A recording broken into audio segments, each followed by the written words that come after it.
And we have a distinguished group of panelists that's going to talk about a variety of subjects. And I'm going to turn the meeting over to the host, Worship Master Tim Neighbors, Master Builders, Masonic Lodge, number 33. No? Greetings, everybody. Thank you all for participating with us on behalf of Master Builders Lodge, number 33. I'd like to welcome you all. Thank you all for participating in this Wealth Health Seminar. As I said the last time, I'll say it again, this is a great seminar started with Elmo Dowd and the Master Builders Lodge up under the leadership of our past master, Daryl Joyner. And this is something that we wanted to do to put forth to help the community, present to the community, because we know in order to be great community builders, we have to give the community great bricks to build with. And, you know, some of the things that Master Builders Masonic Lodge does in our community, we have a mentorship program at Kennedy Middle School. We do the fundraiser to help with our scholarship program that we partnered with the District 205 with to help bring minority teachers to the Rockford area. We also have our uniform drive store at Haskell Elementary School. And that's just some of the things that we do in the Rockford, Winnebago County community. Our first presenter today will be Khomeini Kahn. And I'm going to read his bio.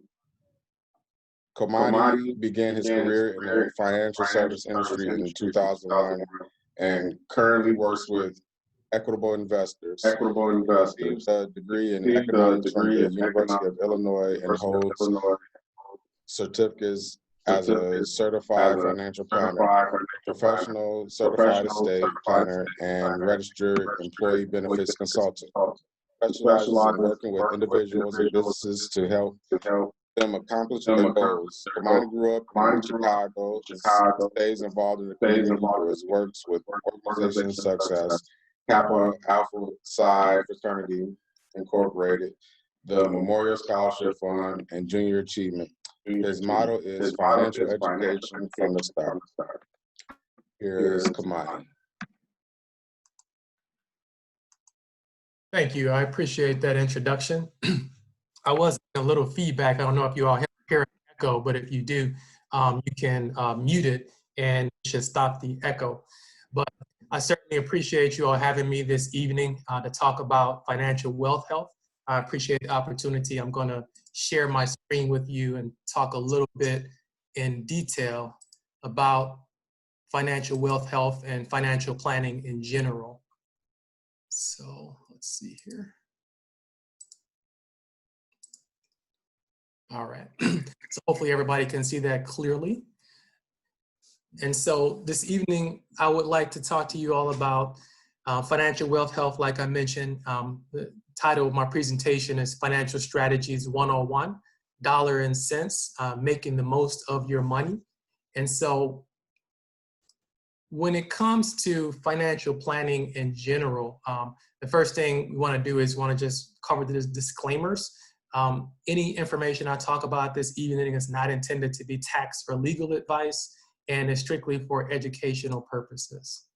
And so our agenda this evening as it relates to my presentation, first I want to talk a little bit about the advantages of smart financial management, talk about overcoming obstacles to success, talk about a little of the specifics and components of financial management, and also talk about how to get started.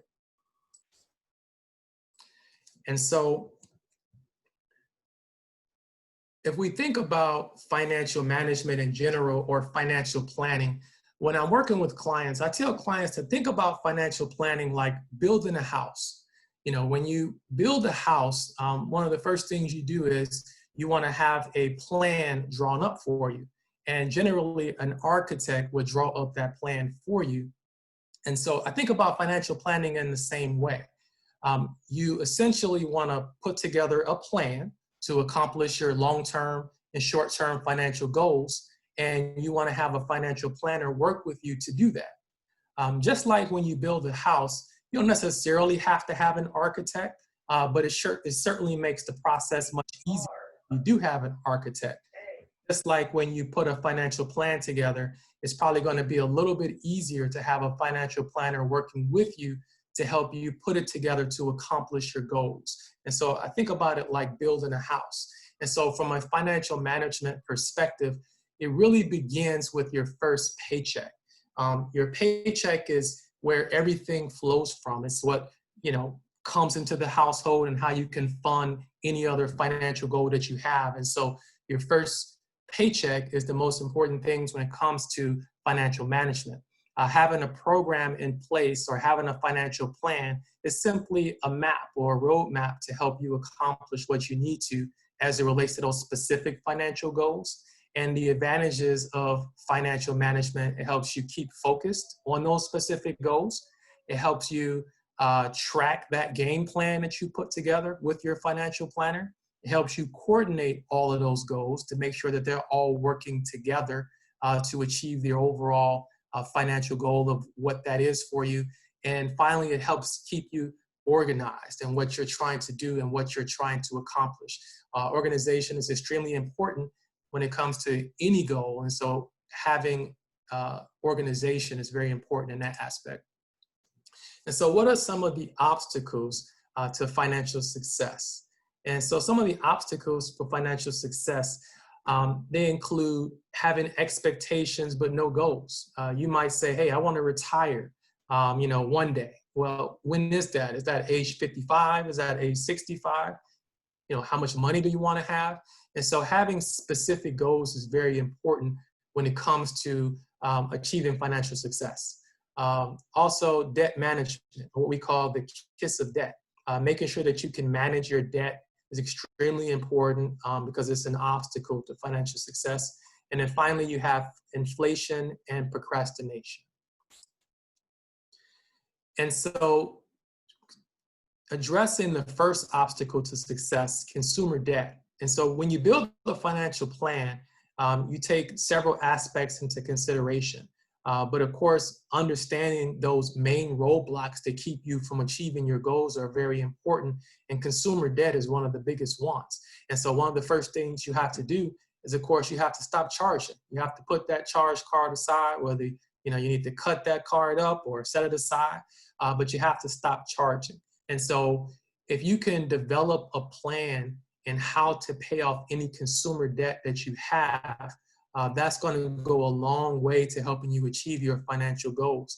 When I'm working with clients, I tell them, one of the easiest ways to start to put a plan together for addressing your debt, just put them on a spreadsheet. Do a basic Excel spreadsheet, put all your credit card information on there, your monthly payments, your interest rates. And so once you have that information in front of you, now you can establish a plan and how you want to go about paying that debt off.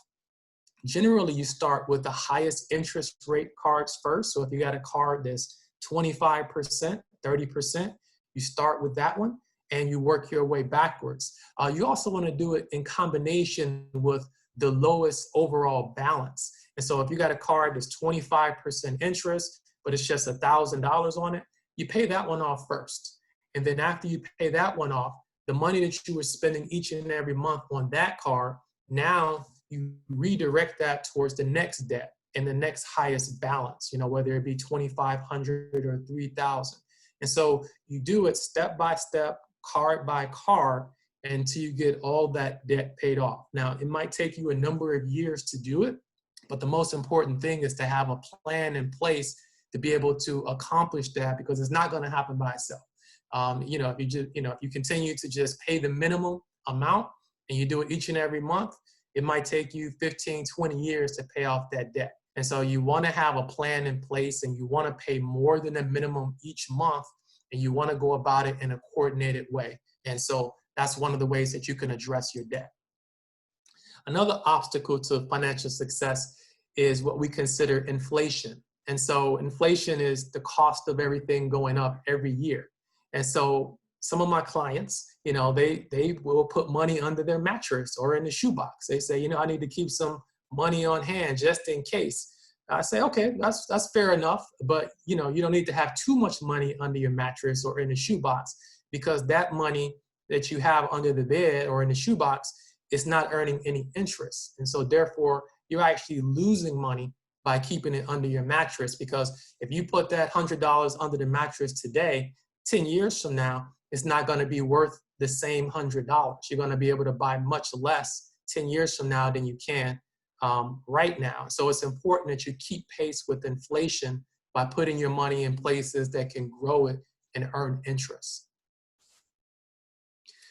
Another obstacle to success is procrastination. And everybody at some point, deals with a bit of procrastination.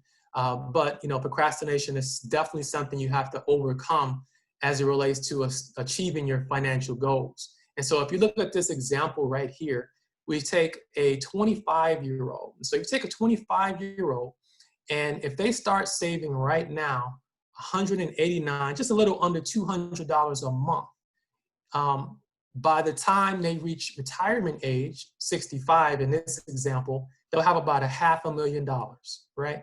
Now, let's say if that same person waited until they were age 40 to start saving, which many people do. So now, instead of saving roughly $200 a month, you got to save over $600 a month to hit that exact same goal. So as you can imagine, the longer you wait, the more it's going to cost you as it relates to hitting your goals. And so the sooner you can start, the better off you'll be, and the more money you'll have in the long term. How do you get started as it relates to financial planning and financial management? Well, the first thing you have to do is you have to assess your current situation. You can't know where you're going until you actually know where you are. And so you have to be able to assess your current situation to determine where you want to go. And that includes looking at your budget and cash management, looking at areas like your insurance, estate plan, investments, taxes, and retirement. And we'll actually get into some of these areas shortly. And so tips on getting started includes, like I mentioned earlier, of course, setting those goals, making sure you have specific goals in place as it relates to the things that you want to accomplish, including short-term and long-term. And so like I mentioned before, if you want to retire at age 55, maybe you want to have $5,000 a month.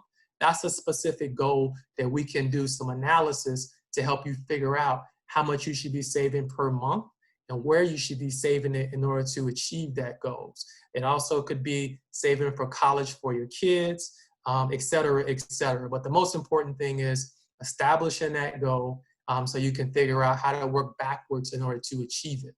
Paying yourself first is also extremely important. We pay all of our bills, ComEd, AT&T, everybody gets their money first, but we have to start to pay ourselves first. We have to look at ourselves as a debt and pay yourself just like you would pay a bill collector every month. You have to look at yourself like a bill because, please believe they're not going to help you in retirement. And so you have to consider yourself a bill and pay yourself first. It's also extremely important to have an emergency reserve in place. You want to make sure that you are, if you should be unable to work due to accident or sickness, or you lose your job, you want to have a place where you're saving money on a monthly basis where you can access quickly if you have an emergency. And so ideally you want to have around 8 months of money set aside, either in a savings account, money market, somewhere you can easily get to that money if you should have some sort of emergency. It's even more important. I know a lot of people save in their retirement plans, and that's important too, but it's even more important to have an emergency reserve because, retirement is a long time away. If you have that emergency today, your engine goes out in your car and you can't get to work, you need to be able to pull some money from somewhere very quickly to take care of that emergency. Ideally, having the money deducted from your paycheck is also very important. And so making your goals automatic is very important when it comes to successful financial management. Making as many things as automatic as possible is very important because if you think about it, if we had to, once we got paid and that money goes into our checking account, if we had to manually move that money from our checking to our savings account each and every paycheck, sometime we would, sometime we won't, just depending on what we have going on. And so it's extremely important to make those type of transactions automatic. If you can have that money direct deposited right into your savings account or right into a retirement plan, it's extremely important. And speaking of retirement plans, that's another thing, another piece that we're going to get into later. But company retirement plans are extremely important in helping you achieve your long-term goals. And it's one of the easiest places to save. What are the different components of financial management, just like we talked about? Well, the first that we'll discuss this evening is risk management. And what is risk management? Risk management is really the cornerstone of any sound financial plan. And so risk management is about protecting what you have, looking at the different insurances that you have in place. If you think about it like this, you can spend a lifetime putting money in a 401k or, building investments, real estate, property, etc. But if you should have one unfortunate accident, all of that can be wiped out if you don't have proper risk management in place. And so looking at everything from your, property and casualty insurance to car insurance, health insurance. As we all know, you walk into the emergency room nowadays, you're going to walk out with a, $2,000-$3,000 bill, easy. And so you want to make sure you have risk management in place to take care of those things, including life, disability, and long-term care insurance. And so more specifically, as it relates to risk management, life insurance is a very important part of an overall financial plan. Whether it be you have life insurance through your job or you get it on your own, it's an important piece of the overall foundation because it protects your family if something should happen to you. If you're the primary breadwinner of your household and you're bringing in a certain amount of money per month and your family is counting on that money, heaven forbid something should happen to you, you want to make sure you have a plan in place that you can continue that money coming to your family if something should happen to you. Same thing with disability. And so a person is far more likely to become disabled than they are to pass. And so you want to make sure that that's accounted for, whether it be through the job or something you have on your own. I know a lot of times when we think about disability, we think about being in a wheelchair, but most people who are disabled is as a result of going into the hospital. Maybe there was some kind of accident or just they became sick. That's how most people end up becoming disabled. They're in the hospital for an extended period of time. And if you don't have any provisions in place to provide income while you're sick, well, you're not going to be able to pay those bills, and the bill collector will be there every month, whether you're sick or not. So you want to have some kind of provision in place to make sure you account for that. Long-term care insurance is really about, it's essentially disability insurance once you're retired. And so if a person is unable to do the what we call activities of daily living, just the basics so far as dressing themselves, feeding themselves, changing, those type of things. You also want to make sure that you have that accounted for in your overall financial plan, because if you had to have someone come into your household to assist with those type of services, and at some point, we all either have been a caregiver or know of maybe a family member who's been a caregiver, that's very hard work. And so having some sort of financial provision in place to be able to help with that or to pay someone coming into the household is an important part of financial planning and what we take a look at as it relates to your risk management. And so estate planning is also a very important component of an overall financial plan. I'm not going to go too much into the weeds with estate planning, but there are some important areas that I want to hit on. And so what is an estate? An estate is essentially everything that you own, which includes your house, any property you own, jewelry, furniture, retirement accounts, investments. And so all of that comprises what we call your estate. And so your estate is about passing that on to a beneficiary if something should happen to you, or somebody managing that on your behalf if you're not able to do so. So it's about the who, when, and how of where that money goes or who manages it if you're not able to. And so just in case you didn't know, if you don't have an estate plan, the state of Illinois actually has an estate plan for you. And so the only difference is because the state of Illinois put one together for you for everyone, it's probably not going to be ideal, and it's probably not going to match up to what you really want. So if you don't do it, the state has one waiting for you. And so I urge all my clients to do their estate plan. That's something that you would do in conjunction with your attorney, and I can work with your attorney to make sure that you have those documents in place so you can get to say so on what happens to your money and who takes care of what on your behalf. And so some of the different components of estate planning include a will. The will is one of the most important aspects of an estate plan, which it really specifies who gets what and where it goes and when. And one of the very important components of a will is that you actually would designate a guardian for minor children. So if you have children right now, minors under 18, if something should happen to you, heaven forbid, who takes care of those kids? Well, the only place that you specify who will take care of the kids is actually in your will. So it's extremely important that you do have a will for no other reason, particularly if you have minor children, to specify who you want to take care of those kids. And you might say, okay, well, the spouse or the other parent would take care of them. Well, it's actually not automatic. What I've been told by attorneys is not automatic. They do take in consideration what you have in your will. And even further, heaven forbid something happens to both parents, who's going to be specified at that point. It's extremely important to have that estate plan and will in place. And it also reduces the overall expenses that you will pay as it relates to going to court. You might have heard of going to probate. Ideally you want to avoid probate because it's a long process generally where they transfer the assets to beneficiaries. And so and a lot of that money goes to attorneys. So ideally you want to try to minimize the assets you have in probate. And one of the ways to do that is actually to have a trust be tied to your will, so you can avoid as much probate as possible. Just my personal opinion. Next, I want to talk a little bit about investment strategies as it relates to your overall financial plan. And so your investment strategies will be, what type of investments do we need to take a look at for you to help you accomplish those specific goals that you have, whether it be retirement or saving for college for your kids, etc. It really helps you build greater long-term financial independence. It directly ties to the specific goals that you have, just like I mentioned, retirement or saving for college for the kids.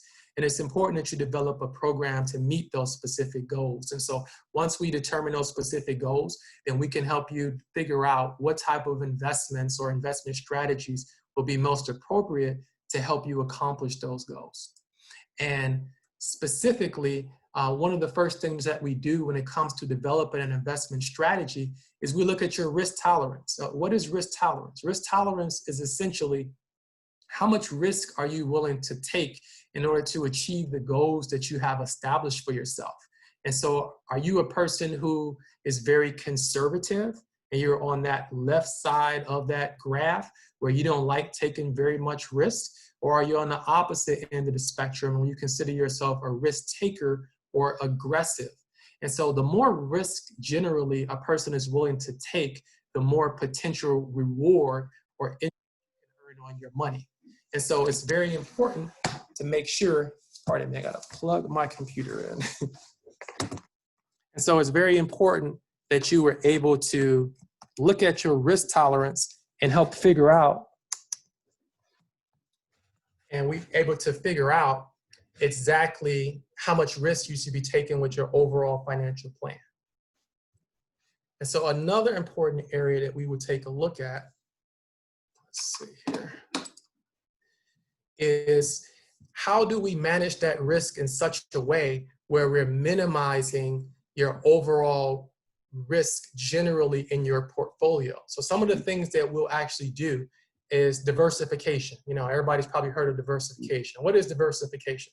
Diversification is really about making sure that you don't put all of your eggs in one basket and you spread them out to multiple baskets. And so whether that be putting some money in, 401k, or putting it in some stocks. And so it's really just about making sure that your money is spread out and not all in one place. Asset allocation is very similar to that, where we look at different types of investments, bonds, stocks, mutual funds, and we make sure that you're taking advantage of different types of assets and investments in order to achieve any specific goals that you have. And finally, we also do what's known as dollar cost averaging. Dollar cost averaging, as it relates to looking at your overall investment, it really just means, sometime you'll invest your money when the market is very high. Sometime you invest when the market is down. And so doing a combination of those things, your average investment, it will balance over time. And so that's another way to lessen risk, is what we call dollar cost averaging. And so another aspect when it comes to financial management is reducing your overall tax liability. No one wants to pay more taxes than they have to. And if you're like most of my clients, within the last couple of years, you probably pay more in taxes than you probably paid previously, because they reduced a lot of the tax deductions. And so it's important to figure out different ways that you can keep more of your money in your pocket and not give it to Uncle Sam. That's an important aspect. And so we work with clients, when you work with a planner, to help you figure out ways to minimize that overall tax liability. And so some of the different strategies we might use, we might look at municipal bonds. What is a municipal bond? A municipal bond is putting your money in a bond that is sponsored by, say, the state of Illinois or city of Chicago or state of California. When you put money in a municipal bond, when you earn interest on that money, it's not going to be taxable to the federal government. And so as a result, you get to keep that interest without paying taxes on it. So that's one strategy. You also have what's known as tax-deferred annuities. These are designed for long-term retirement savings. They allow you to set money aside in a plan and have that money grow without paying any taxes as that money grows. And so it's very important to figure out ways to set your money aside without paying taxes as it grows, and looking at qualified retirement plans, which could include IRAs, 401ks, those type of plans that are offered through the job. Those are also extremely important when it comes to good financial management and developing a good financial plan. And so the power of tax deferral is extremely important when it comes to achieving your goals. And so if we think about it from the perspective of growing your money, it's going to make more sense to try to find investments and ways to be able to grow that money without paying taxes as you earn interest. And so if you look at this quick example right here, if you were investing money over the long term, if you had an investment where you pay taxes on each and every year, which could be like a mutual fund or a stock or a savings or a CD, if you take the same money and invested it in an account where you're not paying taxes as that money grows, or called tax deferred, you would literally have twice as much money after 30 years. So that $250,000 investment would instead be over $500,000 if you were able to invest that money without paying taxes on it as it grows. And then, yeah, you will eventually have to pay taxes, but over the long term, you've been able to earn interest on the money that normally Uncle Sam would have. And so the power of tax deferral is extremely important when it comes to establishing a plan to achieve your long-term goals. Why is your employer's 401k or 403b so important? Well, we just discussed that. It's a very easy way to tap into tax deferral and do it very easily right through your current paycheck. And so it's a way to save and get those tax advantages while you're saving and reduce your overall tax liability. And so a 401k plan or 403b, or depending on who you work for, it could be called a deferred compensation plan. But most employers have some kind of plan available through your job, which allows you to save on a per paycheck basis. Generally, you can put up to $19,500 this year. That's the maximum, generally speaking. Unless you're approaching retirement, you can generally put a little more in. But you have the ability to save any amount you want on a per paycheck basis up to that maximum. and it goes in each and every paycheck on a before tax basis. And so over the long term, you can see from the previous slide that putting money in that sort of tax deferred account, it can double the amount of money that you would have if you compare it to putting it in a CD or savings account. Also, many times employers will offer what's known as matching. And so what is matching? Your employer is essentially giving you free money. You know, who doesn't like free money? I know I love free money. And so it's a way to get free money from your employer. So if your employer is going to give you 5%, if you put in 5%, I tell clients to make sure that they're at least putting that 5% in to match whatever your employer is doing. So it's extremely important that you take advantage of that. That's free money, and it's also tax deferral. And so the impact of persistence. And so what does that mean? And so over the long term, it does make a difference how much interest you're earning on your money. The more interest that you can earn as a result of your investment strategy, the more money you'll have over the long term. If you take a person who's investing $1,000 a year, and if they're taking that money and earning 5% on that money, after 30 years, you consider to have $66,000. But if you were able to figure out a way to grow that money faster by using different type of investments, and you can get, say, a 7 or 10% rate of return, well, at that 10% rate, now instead of 66,000, you have 164,000. So you have almost 100,000 more with the exact same dollars by just changing your investment strategy. And so it's important to look at the investments you have and what you're doing to make sure that you can build for the long term. And just to review, it's looking at financial management and building a solid financial plan. Some of the important aspects that you have to do, you have to assess your current picture. Like I mentioned before, you can't know where you're going until you know where you are. So you have to assess what's going on right now in your current plan. You need to build a foundation using risk management and cash reserves. Like I mentioned earlier, risk management is extremely important. It protects everything else you're doing. You know, you can save in a 401k over a lifetime, but if you haven't done proper risk management, it can be wiped out just like that. And then having cash reserves and an emergency account in place so you can tap into that money if you should have an emergency, lose your job, be unable to work because of accident or sickness. Having cash reserves and an emergency account is extremely important. Being able to address and eliminate consumer debt is also extremely important. We discussed that. You got to be able to stop that charging. Pay yourself first. Like I mentioned before, look at yourself like a bill and pay yourself first each and every paycheck and pay everyone else after the fact. I also recommend working with a professional. Just like I mentioned earlier, just like building a house, could you build that house without an architect? Sure you can. It'll probably be a little bit easier if you have an architect. And I compare that in the same way, like building your financial plan. Yes, you can do it on your own, but working with a professional probably makes it just a little bit easier and ensures that you can hit your goals probably more quickly and efficiently by working with a professional. And last but not least, you need to review and fine tune your strategy. So overall, we know that, the person you are today is not the person you are 10 years from today or 20 years from today. So it's extremely important to review your plan on an ongoing basis and fine tune those strategies to ensure that they always align with your goals to achieve your financial plan. And in conclusion, what is your role? Your role is to know your goals and set those goals, know where you stand on achieving them. And what is an advisor's role in working with you is to help you develop a program or a financial plan to help you move closer to achieving financial success. And so I consider it a symbiotic relationship. We work together hand in hand to ensure that you can achieve those specific goals that you set out for yourself. So if you all have any additional questions or would like to reach out to me, here's my information right here. You can reach me by phone, email, and my website. But I certainly want to thank you all for your time and attention this evening and hope I was able to shed some light on different financial strategies and financial planning. And I thank you for your time.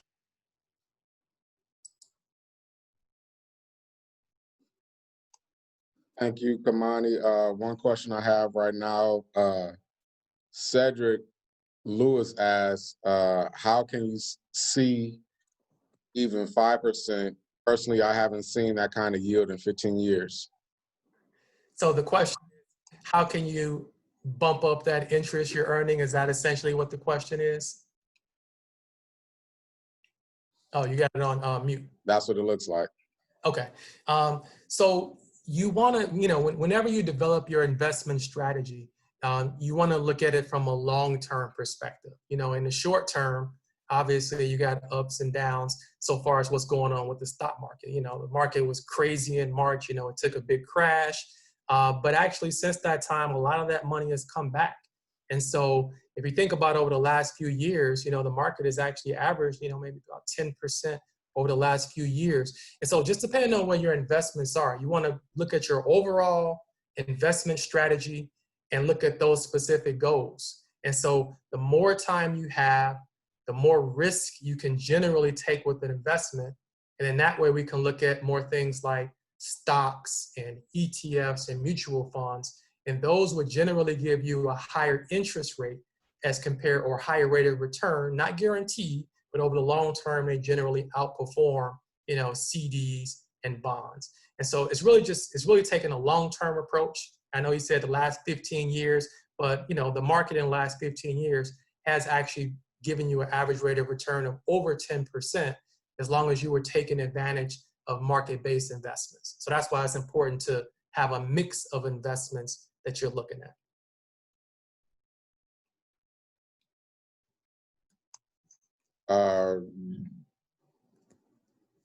Jason asks, do you have experience with ETF, mutual fund versus stocks? And which do you think is better for people? So it's really a personal choice, just like I discussed earlier, what's known as asset allocation and diversification. And so personally in my portfolio, I have stocks and ETFs. And so there are pluses and minuses for any kind of investment. And so when you look at your overall investment portfolio, it's important to have a different mix. And so, a bond or a CD is not going to give you as much as stock will, but they're still important to have, safe investments within your overall portfolio. And so, so my thought on ETF versus stock, they both can give you a good rate of return over the long term. And personally, I have both in my portfolio. So you don't necessarily have to choose one or the other. They both have their pluses. And so, hypothetically speaking, a person has $1,000, find a good ETF, put 500 in there, find some good stocks, put 500 in there, hypothetically speaking. Thank you, Khomeini.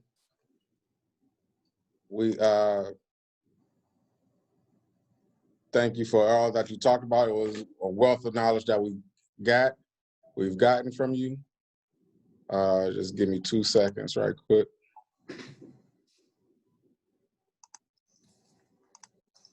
All right. Our next panelist is Thank you. Margie Nowak.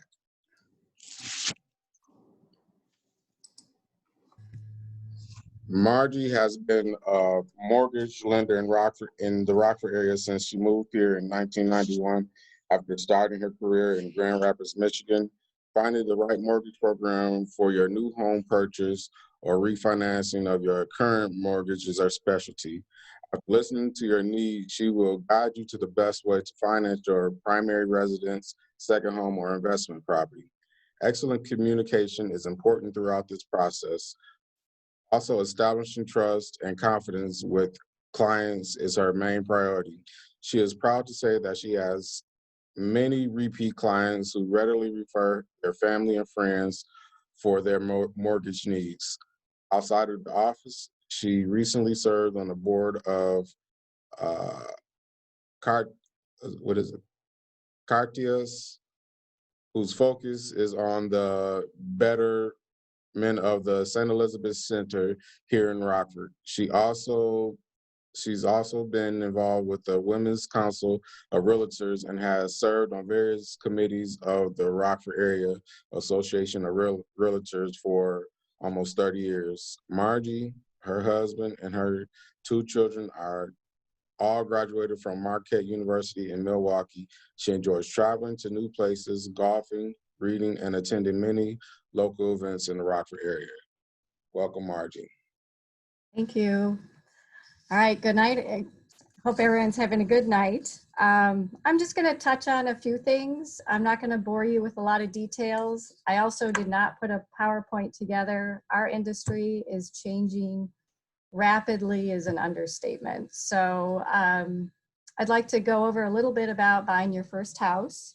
I think there's some younger folks on here that maybe have not bought a home, refinancing your current mortgage, and then buying a 1 to 4 family investment property. That may be one that's strictly investment. It's one that you may actually move in yourself. So we'll go over a little bit of that. And like Khomeini said, preparation is key, even when buying a mortgage. So, or buying a house with a mortgage. If you have all your ducks in a row, it makes my job easier and it makes your whole process and experience that much smoother. So I'm a huge encourager of having a really good organization of just even pay stubs and tax returns, knowing, or being able to acquire bank statements. It sounds really silly, but a lot of clients today everything's online. A lot of my clients don't even know how to acquire a pay stub, which they learned during this process, but they don't even know how to get a bank statement off their website because they just look at it every day on their phone. So it's a really different process today than it was even 10 years ago, and definitely more than 20, 30 years ago. So preparation is definitely key. So for those first-time home buyers, I just really, I would love to meet with you. I send you out a list of everything you're going to need before I meet with you. Most of the time, you don't have everything, but that's okay. And the first step during the process is we go over credit scores. Your credit is king. Everything that you do, hopefully, in preparation for buying a home is going to initially concentrate on your credit. So just like, the financial planning was a great way to enter into buying a house, because you need to have a goal, and buying a house, that goal may be saving up for a down payment of a house, correcting your credit to enable you to get that mortgage. So your credit score determines your interest rate. A lot of people don't realize that. So the higher the credit score, the lower the interest rate on most of our programs. And it will determine whether or not I can approve you. So the other thing that the credit score dictates is private mortgage insurance. So private mortgage insurance is required on any loan that you don't put a 20% down payment. The exception to that is a VA loan. That's 100% financing, no PMI, but only veterans can attain that type of loan. The minimum credit score for lending is 620, but even having a 620 score does not guarantee that you will get approved. The strength of your credit is also weighed by how much credit you have, how long you've had that credit. Is that credit score a mix of credit cards, a car payment, different types of debt influence the credit score? So you want to make sure that you have several, we call them trade lines, or several forms of credit. And of course, paid on time, and paid on time meaning not more than 30 days late. A lot of people think they're late because they paid a late fee, and that's not necessarily true. So make sure that you're on top of your bills, and just like was said in the earlier presentation, have the payments automatically deducted from your account. Don't have to manually pay anything, because you may forget, and that could ruin your chances of buying a house or delay that process of buying a house. So it's super important that those bills that you do have are paid on time. Ways to look at your credit ahead of time. I would say the majority of my clients look at Credit Karma, because it's a free website, and it does use a different credit model than the mortgage industry has to use. I don't discourage clients from using Credit Karma, only I warn them that the credit score that I pull is probably going to be different than the score on Credit Karma. But I like the fact that Credit Karma helps them navigate or watch their credit. And so if they max out a credit card 1 month and they see their credit score drop 30 points, they know that they need to get that credit card paid back down in order for me to pull the credit score and have a higher score. So it is a great little tool that is free. And so I like that. The other thing, some of your credit cards have a credit score. You know, big companies like a Capital One, they have a credit score that's on your Discover card has your credit score. Another way is annualcreditreport.com. They will give you a free credit report. I do believe you have to pay to get the credit score, but I think it's a minimal fee. So that's not a bad way either. If you know that you don't have good credit, and a lot of my clients do, I do recommend there is a HUD certified counselor here in Rockford down on Church. It's Northwest Home Start. Northwest Home Start is a great asset to this community.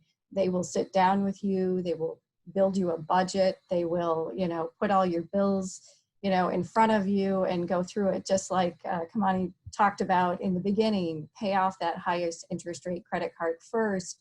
Get all your bills under control, paid down, and then think about buying a house. So, but they're a great resource here in Rockford.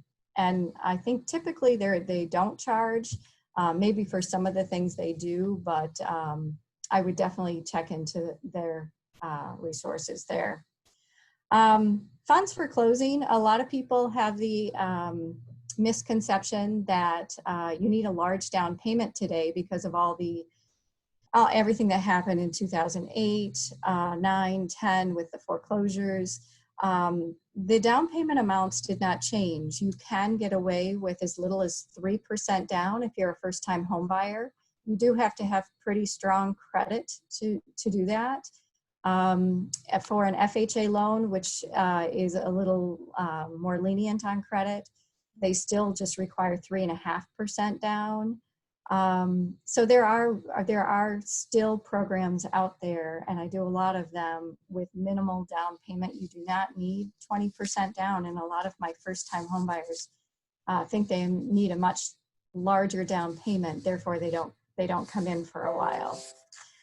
The other thing that's good to have is to have cash reserves, and what I mean by that is that on top of your down payment and closing costs, and I'm going to say typically in the Rockford area, closing costs run you about $3,000. That's the title company fees, all your lender fees, your appraisal fee, credit report, all of the fees involved. And so if you have that $3,000 plus your down payment, you want to have 2 months payment reserves on top of that. So if your total house payment is $1,000, which is just a round number, you want to have $2,000 left over after those items have been paid. That's in a perfect world, not required, but sometimes it is, depending on the credit score and the strength of the credit. So beware of that. There are quite a few down payment assistance programs through the state of Illinois and one through the Federal Home Loan Bank of Chicago. I do a lot of the grant programs. Right now, one specific to the first-time homebuyers is a $7,500 grant through the state of Illinois. Income limit is pretty generous. The income limit for family is just a hair over 100,000. So most of my buyers fall under that 100,000 and are eligible for the $7,500 grant. The other grant, the Federal Home Loan Bank, is family size driven, meaning like if you're a single person, the income can't exceed 39,000, and then it goes up 4,000, 5,000, 6,000 per household occupant. So family of 4 is closer to 57,000. That is up to another $6,000 as far as grant. So you could buy a house and have $13,500 in grant money. This grant money typically is forgiven in the first 5 years of owning the home on a prorated basis. So if you own that home for 4 years, you'd owe a little bit back to them. But if you stay in that house for 5 years, you just have that much more equity to go to the next house or just enjoy, staying in the current house. The other thing is refinancing your home.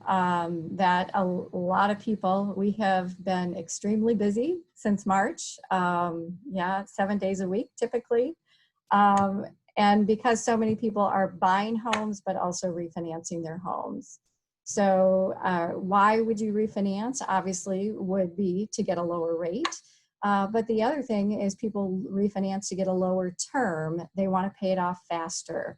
And the only way they will do it is if they actually reduce the term. A lot of people are cashing out, meaning our values have gone up a little bit in the last 2 years. And so maybe there's home improvement projects, maybe there's, debt at a higher interest rate that they want to pay in full. Maybe they have college tuition. Any of those things, people are choosing right now to cash out and get done and get a hold of their finances again. Unfortunately, a lot of refinances are due to divorce. And then some are cashing out even to start a business. So you can use your home to work for you eventually, which is great. The next thing I was going to talk about is buying a 1 to 4 family investment property. Now, it is a little more difficult to buy a 1 to 4 family investment property. If you're purchasing a 2 family and you're going to live in it, we can get you a loan with a conventional loan with as little as 15% down. A 3 to 4 unit requires 25% down. And if you live in there, same down payment, 25%. So just so you know, a rental unit is a little higher risk and it comes with a higher interest rate as well as the higher down payment. As far as the single family, if you wanted, or not single family, but let's say you wanted to buy a 1 to 4 family and you used an FHA product, you could actually, if you were going to live there, you could buy it with as little as 3.5% down. Now that's a harder loan to approve, so your credit will still have to be really good in order to get an approval on a multi-unit, low down payment FHA purchase. So also when you buy investment property, they always want to have reserves. So again, we go back, the reserve is equal to 1 month of your total house payment, and they want to see anywhere from 2 to 6 months of those reserves. So if you don't have that money in the bank, you might possibly have it in an investment, a 401k, some other type of retirement fund, and we can sometimes use those funds as long as we know that you have access to those funds in case of, an emergency of some sort. So we would need the terms and conditions that you can withdraw from that to use those funds. The other thing, as far as debt to income, we go off gross income. So if you're making, $10, $15 an hour, you're working 40 hours a week, you take that number and you multiply it by 52 and divided it by 12, that would be what we consider your gross monthly income. Take that number and multiply it by 45% and then deduct all your current monthly obligations that would appear on a credit report. So a car payment, a minimum payment on a credit card, all of that. And then what's left over is what we're going to approve you for as far as a house loan. So that's a little simple math that you could do on your own. So that's really all I have. I didn't want to get too specific because I would be happy to meet with you one-on-one. That works best. Every single client of mine comes in is unique. And we build a relationship, and it may take you a couple months to buy a house. It may take you a couple years to buy a house. But I promise we'll work together and we'll get it done. So I don't know. I thank you for your time. I don't know if anybody has any questions for me. I'd be happy to answer them. We don't see any questions yet, but we do ask if you have any, please go ahead and pose them to the Q&A box. We'd be happy to take them and present them to Margie. Great presentation.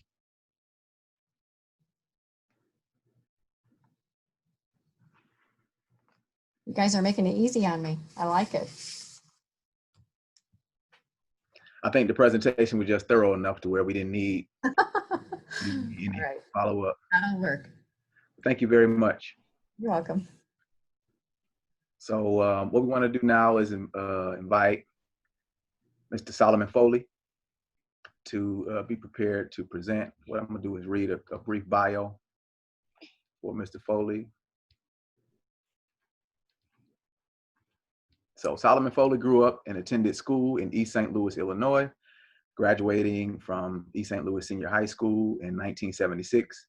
He is a graduate of Illinois State University with a Bachelor of Science degree in Management, December '79. Mr. Foley has been employed by State Farm Insurance Company for 40 years. He moved to Rockford in '84 to establish an agency with State Farm Insurance. Today, his agency serves over 5,000 policyholders in the Rockford area.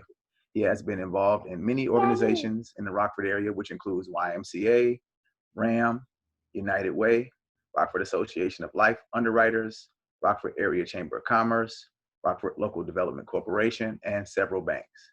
So without further ado, what we want to do is bring on our dear brother, Solomon. Thank you, Matthew. Yes, sir. How's everyone this evening? I'm going to start off talking about what is the most important thing that you have. The most important thing that you have is your life. I would tell everyone to buy life insurance. The reason why you want to buy life insurance is while you're young, it's inexpensive. And while you're young, your health is usually good. As you get older, it gets more expensive. As a rule of thumb, life insurance goes up about 4% each year that you have a birthday. So if you wait 10 years from now to try to get the same policy that you could buy right now, it'll be 40% more expensive. Also, a lot of people don't buy life insurance because they don't think they're going to die. But if you look in a newspaper any week during the year, you will see there'll be at least 2 to 3 names of people who left that are under 40 years old. Another reason why a lot of people don't buy life insurance is because they have it through their job and they think that's sufficient. But the thing that they don't really realize is that if you got life insurance through your job, you don't have life insurance. Your company has life insurance. You don't. If you leave your job, you can't take it with you. If you get sick and you can't work, most companies will suspend the coverages. And if that company goes out of business, you will lose all your benefits. There's also a lot of disadvantages of having group insurance also that people aren't aware of. The first disadvantage is there's a cap on the amount that is tax-free. So basically, they'll usually give you insurance either 1 to 2 times what your income is.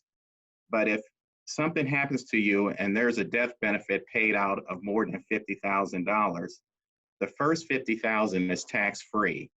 Anything above $50,000, your beneficiaries has to pay taxes on it as if it was regular income. So a lot of people aren't aware of that.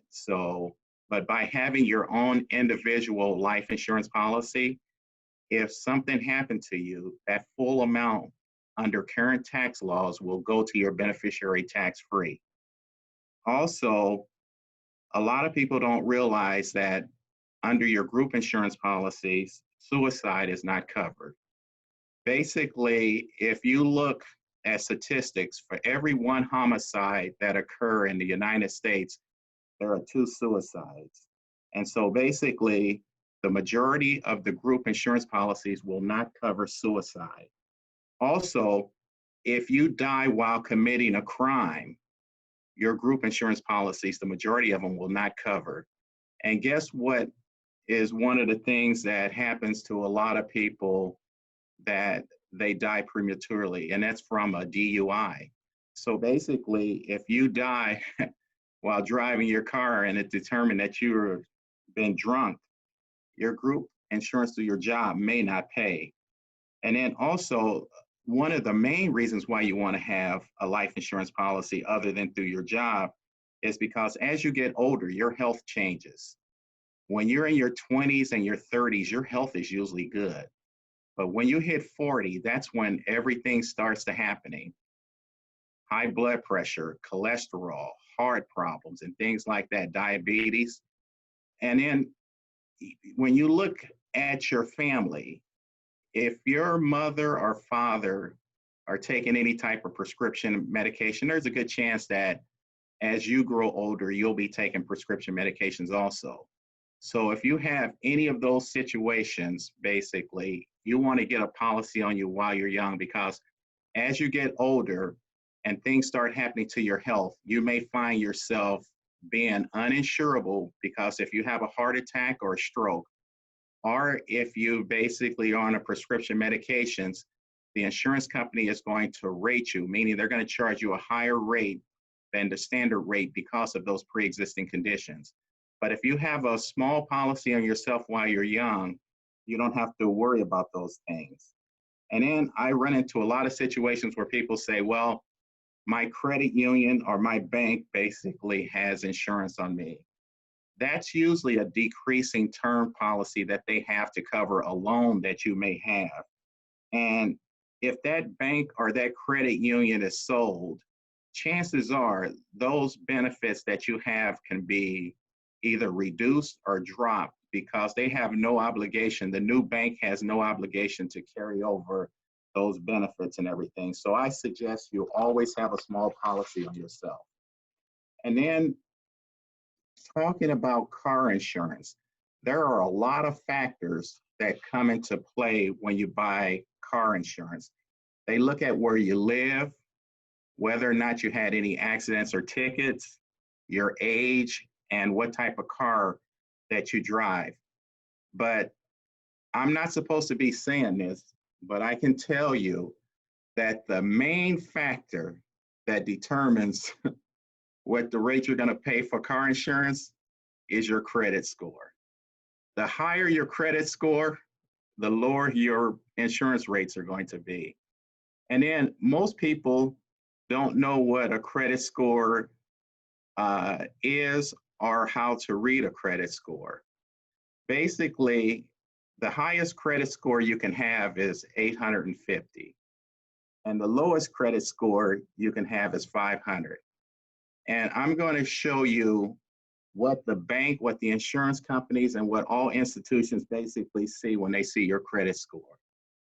Basically, if you've got a credit score from 850 down to 720, you can put an A right next to that. That means you got A credit.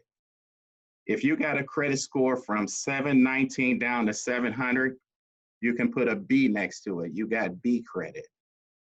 If your credit score is from 699 down to 675, you can put a C. You got C credit. If it's 674 down to 620, you can put a D next to it. You got D credit. If it's 619 down to 560, you got F credit. And if it's below 559, your credit's dead. So it can be resurrected, but you've got a hard road to go up and everything. And when they look at your credit score, it tells them a lot of things. It tells them how trustworthy you are, how dependable you are. Some go to figure out how honest you are, how reliable you are, how you manage your affairs and everything. So credit scores are very important. And it's important for you basically to try to keep your credit, because anything that goes on your credit stays on there for 7 years. And basically, if you file bankruptcy, it's going to stay on your credit score for 10 years. And I know you see here on TV where there's companies that advertise about cleaning up your credit. That's nothing but a scam. The only thing that basically can be taken off your credit is inaccurate information. So basically, you want to check your credit at least twice a year. And like Margie was saying, Credit Karma is an excellent vehicle to use basically to check your credit. And it's basically for free and everything. And there's an old saying that money is not everything, but money is the main thing.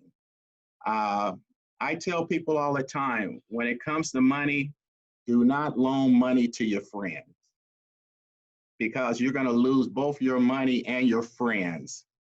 If the bank, which is in business to loan money to people, won't loan any money to them, there's a reason why. And when it comes to co-signing, never co-sign for anyone. Because basically what co-signing means is that the bank knows that they're not going to pay for it and they're going to hold you responsible for it. And there are a lot of cash advance stores here in town, a lot of rent to own, a lot of title and pawn stores. Stay away from them because they're very expensive and everything. And then also, I know it's one of my faults and everything, but I go to casinos. But I can tell people, stay away from casinos and stay away from the lotteries, because basically you will never win going to a casino or anything like that. And then when it comes to buying a car, if you can buy a car by paying cash, that is your best deal, because when it comes to buying a car, you're buying something that's going to depreciate, and most cars basically within the first 4 years lose over 50% of their value. So it's not a good investment and everything. And do not lease a car. Only lease a car if you can write it off 100% for business purposes. Live within your means. Stop borrowing if you can. Start saving as much as you can and everything. If you're in debt, do everything you can to try to reduce your debt. If that means basically getting a part-time job or working overtime, do that. I tell people when it comes to credit cards, only have 2 credit cards, the major credit cards. The small credit cards that you get like from JCPenney's or things like that, they don't really help your credit and everything. And they have higher interest rates too. The interest rates on most credit cards are between 12 and 25%. And they charge late fees too, between $29 and $39 for late fees. So basically, it's not to your advantage to have a bunch of credit cards, because the more credit cards you have and the higher your balances are, it will hurt your credit all the way around and everything. And if you do get a credit card, get a credit card that works for you, meaning that there are credit cards out there that pays you points, that pays you cash, and give you rewards. And I can tell you, if you pay your credit card off every month, you will make more money off of your credit card than you can make off of a savings or a checking account at a bank. The bank only pays you at the most 1%. But most of the credit cards you can get will pay you a percentage of cash for the amount of purchases that you use. So if you're purchasing things and paying them off right away, you can make money off of credit cards. And then one of the things that was brought up, have a budget. Basically, if you're running a house, you're running a business and everything, meaning that you want to make sure that your monthly expenses are basically lower than what your income, what you're bringing in. And always save money for emergency funds. Basically, if you got a house payment, I tell people all the time, there's 12 months in a year. But if you've got a house payment, you're going to have 13 house payments every year, because that 13th payment is for something that breaks down. And everyone who's got a house knows that there's always something that's gonna go down, whether it's a brand new house or whether it's a house that's 40, 50 years old, there's always something that's happened there. So basically, I'm going to stop right there. And if anyone has any questions, feel free to ask them. Great information, especially on that credit piece and that insurance piece. You know, I think you hit it on the head. A lot of people kind of discount the significance of it. They just see it as an expense instead of as a, like my brother said, on the top end, that risk management and a wealth generating piece. So I really appreciate that. Any questions?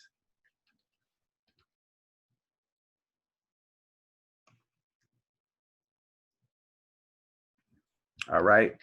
If you don't have any questions, Brother Solomon Foley, we want to thank you for the wealth of knowledge. Once again, no questions means that you hit it on the head. You knocked it out the park.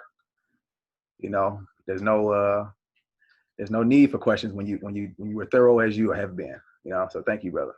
There is a question, Matt. Oh, okay, there is.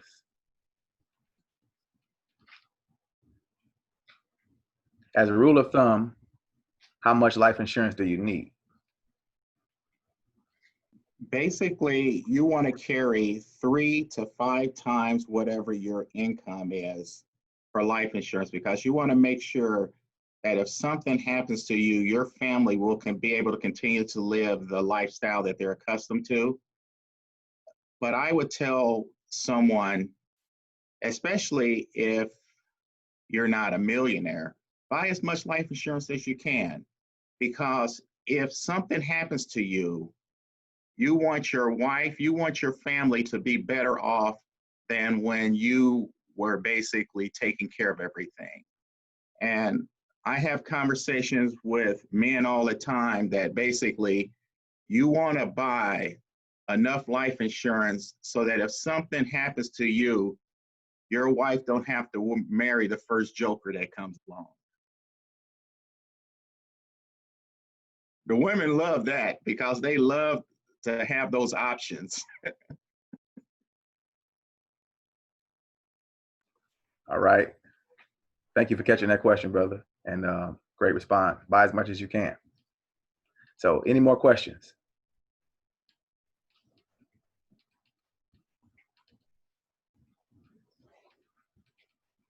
All right. Thank you very much, Solomon. We appreciate your time and your expertise. What we'll do now is I'm next up on the line, and I'll just briefly do an introduction of myself as I pull up some slides.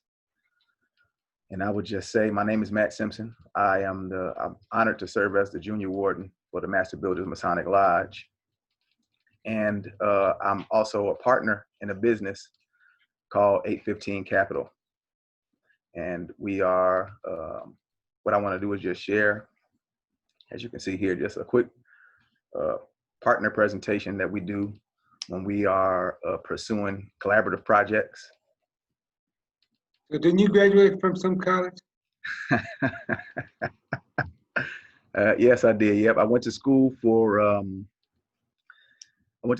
economics and finance and undergraduate. I'm a Saluki, SIU Carbondale. I was very fortunate to get accepted into a graduate program where I studied public administration at Northern Illinois University. And so that's my education background. Professionally, what I say my W-2 job is I'm doing economic development for the Illinois Department of Commerce. My business card says I'm the African American Business Development Manager for the state. It's very important work. Considering the circumstances and the time we live in, that's my job. You probably going to hear throughout this presentation a little voice in the background and a little clamor.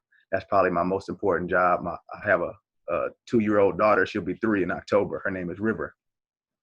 And she's my chief executive officer. She's my boss. So if you hear some in the background, you know, that's what it is. I may have to mute in and out briefly, but that's who I am. And today I'm wearing my 815 Capital hat.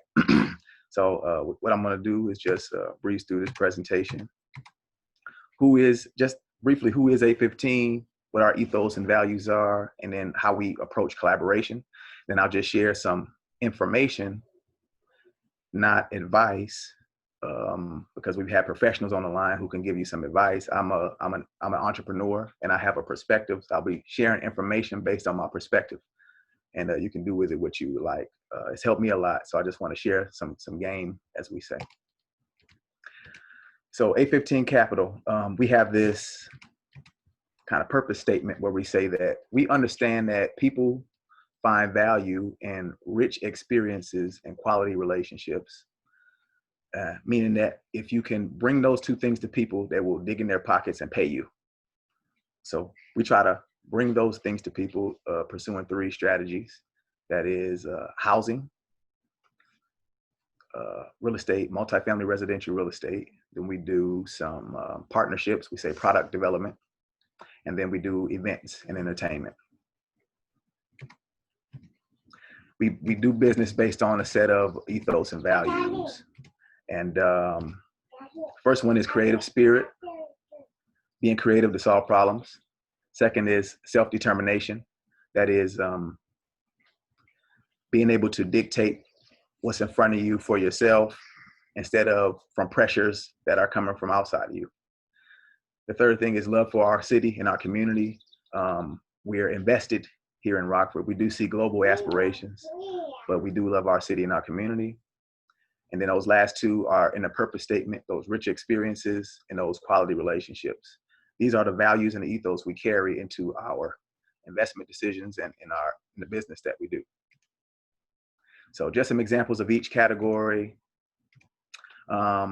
Just to be brief, these are 2 of the properties we've interacted with. We just recently, very fortunate to acquire another property, but we have a strategy looking at price point is big, neighborhood is crucial, and neighborhood close to amenities, and usually want to go multifamily. We have a program we'll be implementing soon around single families, but the multifamily is kind of where we've hit a sweet spot. And I have a couple of links I could share with some testimonials. One thing we're big on is just capturing content from the things that we do so we can tell our story. And I would click that, but just in the honor time, I won't do that. The second category is events. So we do events underneath this name KORT, Court, which is Kings of the Round Table. And that's the platform for those rich experiences and quality relationships. On the right, you see a picture from an annual event that we do every year. We call it a downtown summer celebration. We call it the Gala. For the past 5 years, unfortunately, COVID has put a pause on our 6th annual Gala celebration. But what we do is we create a platform for celebrating your hard work right on the river. Last year, we were at a venue called Alley Oop, or the indoor, the Sports Factory. We always work to get sponsors. We always do some creative things around marketing. And it's kind of like that platform for rich experiences and quality relationships. So that's a piece of content I could share. The third piece is the products. So this is an example of a product that we did 2 summers ago with a company called Zamudos, called Peachy Lemon Granita. And this is the classic lemon granita with a splash of peach, honoring the world famous Rockford peaches. So this is kind of the value that we bring to our collaborations, just our collective skill sets. We partner with a company to bring an idea to life. And we are a sales force and a marketing force. So we're not a restaurant or a food production company, but the skill sets we have around the sales and the marketing and the ideation is valuable. So we pitch ideas to companies, we collaborate on products, and this was a really big hit.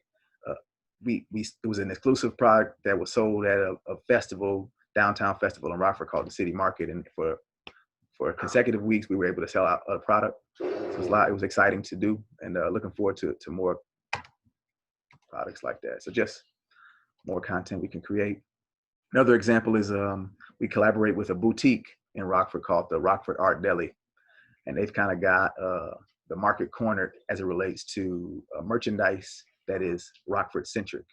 So we essentially leveraged the relationship to design a collaborative t-shirt that celebrates the city, every year. And again, we're not a t-shirt company, but we just present an idea and a strategy for getting people excited about it, and it works. For the past 3 years, we've done that, and we have a new design being launched this summer. Very excited about that as well. So,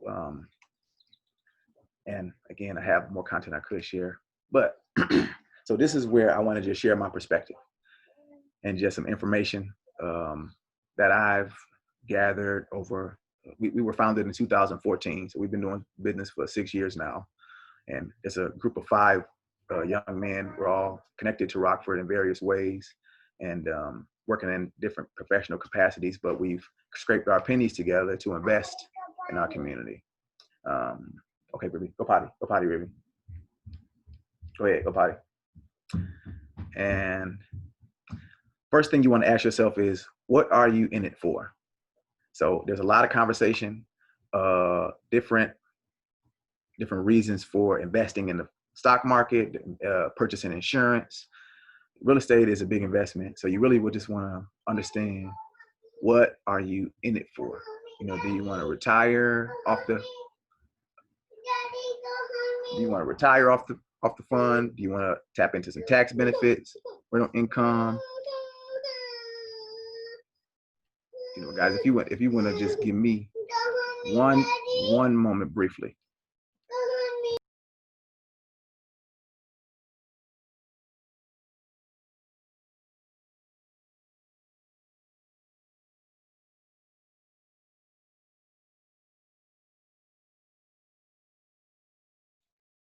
I'm sure that we've all had those type of pauses. And as you can see, we're going through a lot of information, and from a lot of different perspectives. And we have one real center, I believe, with all of us, and it's family.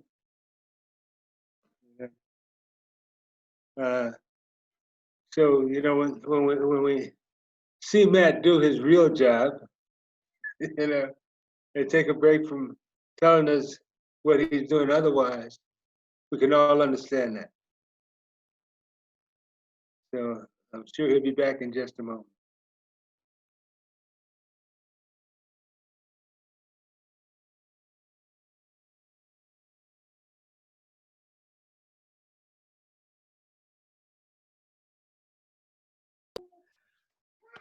Very sorry for the delay. We had a bathroom break we needed to take, and we potty training.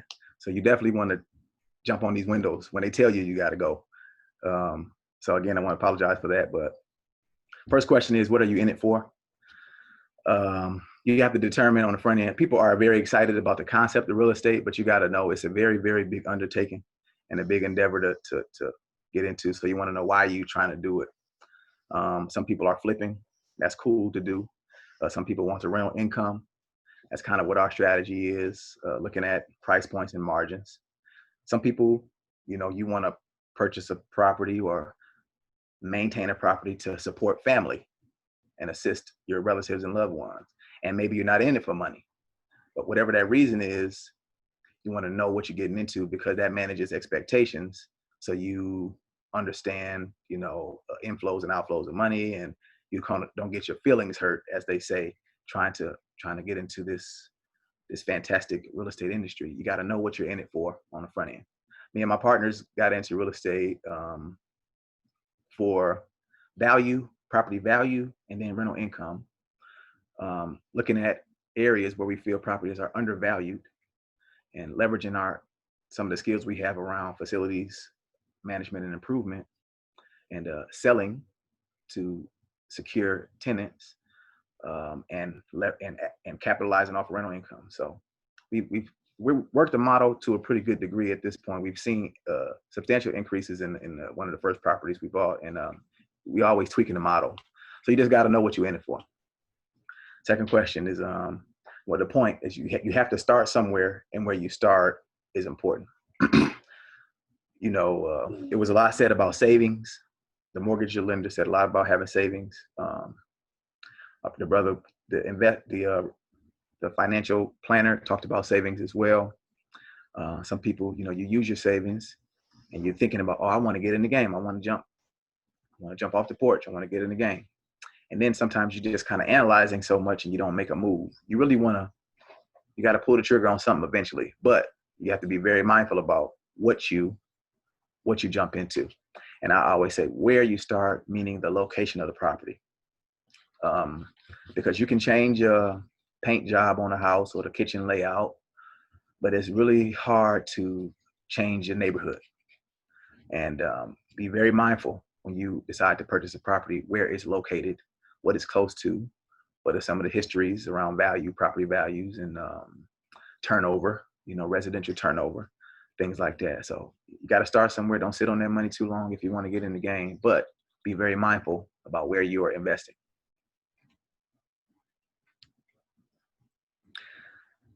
Second point is, in my opinion, and this is probably bears out, and you make your money when you buy the property. What I'm talking about is establishing margins. So the price that you pay for the property will determine your monthly note if you get a mortgage. And the note is overhead that you will have to take care of for the life of the term of the mortgage. And what you want to do is make sure that you maximize the difference between that note you pay and the rental income. And if you pay too much on that note, you're decreasing the margins. So something we always keep in mind, we have models, financial models that we use. And you like the way it looks, you feel like it's in a good neighborhood, but it doesn't meet your financial model in terms of a purchase price and margins, it's not a good buy. So, just be mindful of those margins, be mindful of, you want to make a return on your investment. A lot of times that's determined by the price you pay on the front end, not necessarily over the time or the back end. So that's something I always try to keep in mind. You make your money when you buy. We do real estate, we're in a real estate game. And a big part of running a business, any business, is really managing processes. And the biggest process that we have to manage in the real estate business is that tenant piece. So that is finding tenants, screening them, placing them, collecting the rent. Find a tenant, screen them, place them, collect the rent. It can be a really heavy lift. I'm very fortunate to have teammates that helped us develop a process. So where it's not us thinking it, we drop a model down on a person who's applied, and either they come out the back end looking good or not. And that helps you when it comes to collecting rents and having to deal with issues of maintenance issues. That big process that we manage is finding tenants, screening them, placing them, and collecting rents. And then after you place them, you want to have another process for maintaining your properties. Preventative maintenance is the most important stuff you can do. We got a maintenance schedule. We work on a quarterly basis. We schedule walkthroughs and visits just to make sure everything is good in the building and in the units. And you want to keep your clients happy, keep your customers happy because they're paying you. I always say you want them to kind of feel like, man, I'm getting all of this for this amount of money every month. You want them to feel like they're getting a deal. And I found that they stick around longer and they refer people to you, and it's just good customer service. So that's a process that we manage. As business is all about processes, and these are processes that we have. Finding tenants and placing them, and then maintaining the properties. And the last thing you want to know, there's probably a lot more things, but another big thing you want to think about is, do you have a luxury product? Do you have a mid-grade product? Do you have a value product? You can look at like Walmart as a level of, consumer interaction versus a Meijer versus a Target versus like, one of the major old department stores or something, Each one of these has different price points. And when you walk through the store, you have a different experience. There's different finishes all over the building. Customer interactions are different. Their marketing looks different when you're watching on the TV. All of that is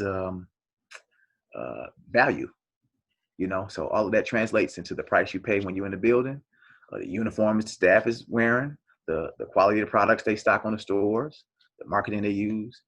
So you want to figure out if you are deciding to try to get into this, what type of product you want to have. That's all going to help you determine your margins, who your customer is, how you market the product and where you market it. So that's a big question for yourself. We've, like I said, we've kind of targeted properties we feel are undervalued. And we do work to improve finishes and try to attract a tenant that will pay a little bit more. And so I feel like we're mid grade or mid range in terms of our quality, and we have tenants paying market rate, mid rate, not luxury rates on our properties. So that's my perspective. That's some information I wanted to share, not advice, because I'm not a professional as some of the people are. I'm just an entrepreneur, trying to solve a problem and take care of a baby girl, as you see. And what I'll do is stop sharing my screen. And if we have any questions, I'll be happy to answer.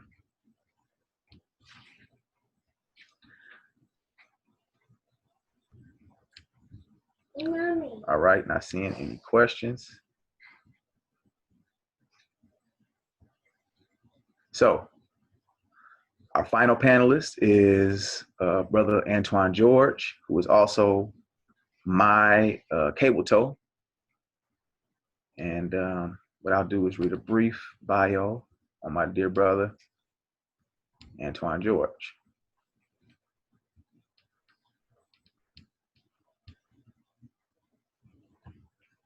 Antwon George is from Rockford, Illinois. He's earned an undergraduate degree from Illinois State University, an undergraduate degree from Judson University. He's an accomplished music practitioner, currently a supervisor of health education for the Winnebago County Health Department, where he also leads the Health Equity Committee and Communities of Concern Task Force for COVID Relief. You'll see him periodically making presentations to the community, sharing news and updates about our health and safety.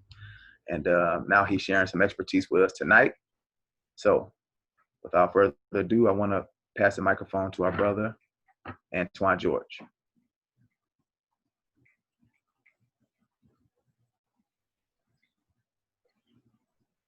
Brother George, you there?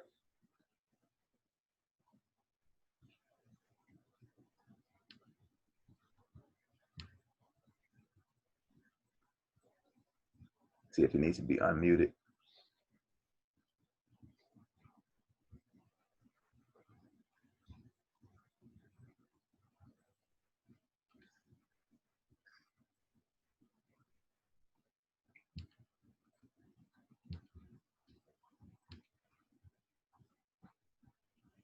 Antwon, you there, brother?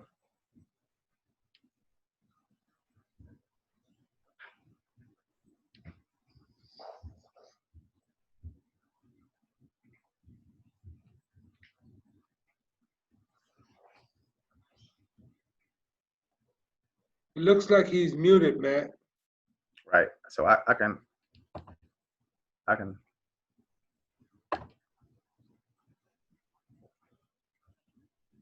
So what I can do is ask him to unmute and ask him to start a video.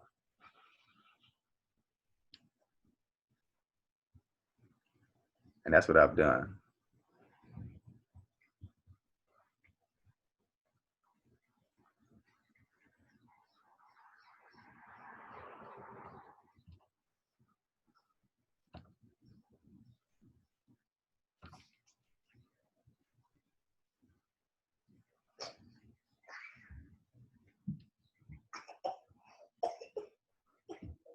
There we go.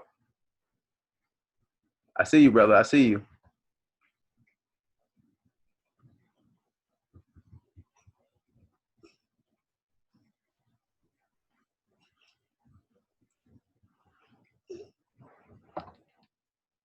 Can you hear me? Yep. There you go. All right.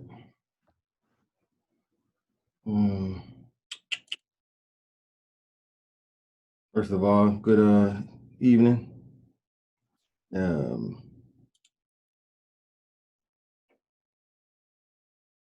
Okay, I think are y'all seeing my screen? Yes, sir. Okay. I just want to again say good evening.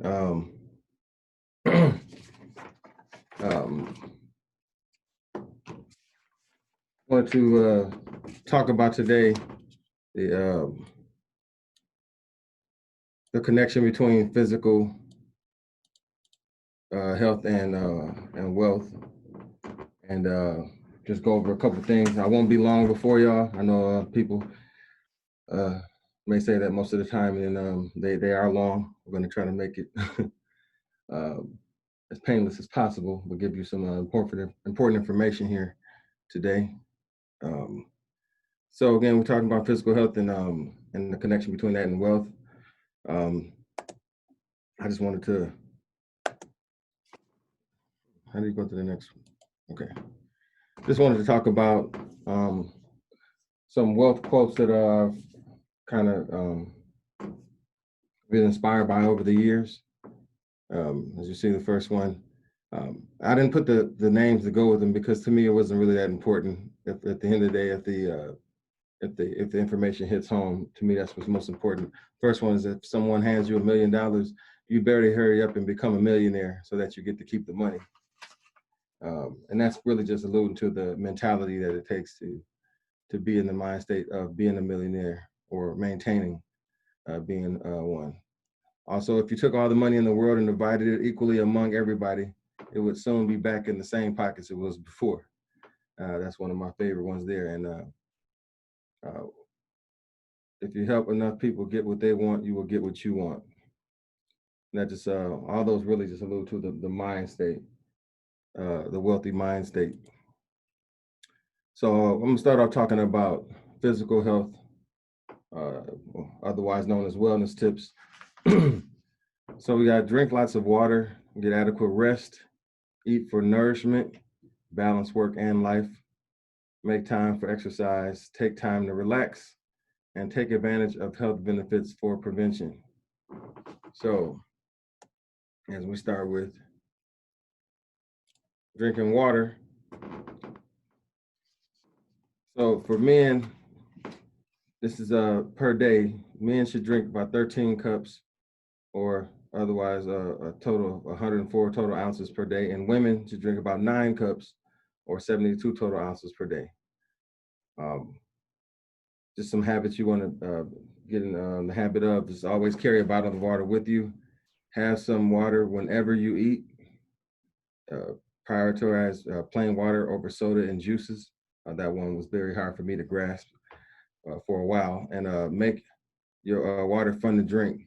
I know that water can be kind of boring at times, but it's a necessity, and we definitely have to start looking at it as that instead of like an option, because the body needs it. Even though we can make it from one day to the next, if we don't drink water, doing that a bunch of years in a row, we can suggest that you haven't made in the greatest habits. So, you can add fruits to it. A lot of people use fruit infused bottles and things like that. Just things to do to make it fun or make it more bearable to do. Excuse me. So in terms of sleeping, it says while sleep requires the requirements vary slightly from person to person. Most healthy adults need between 7 to 9 hours of sleep per night to function at their best.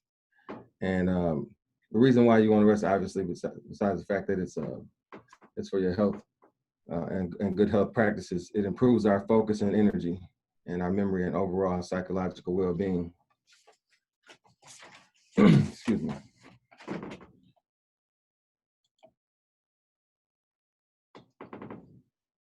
Now, in terms of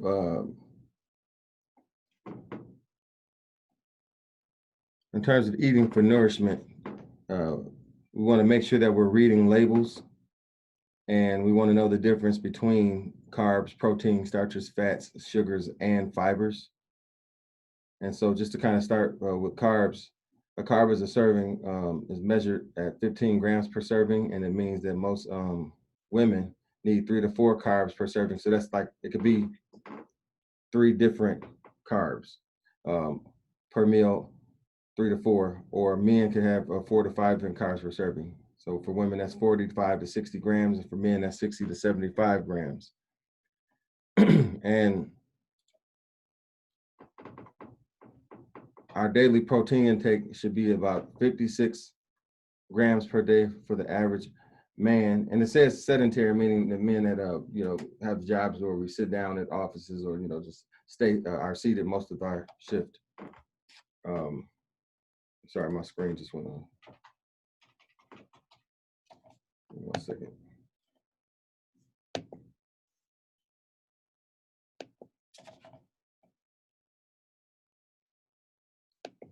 Okay. And for women, it's 46 grams per day for the average sedentary woman. So,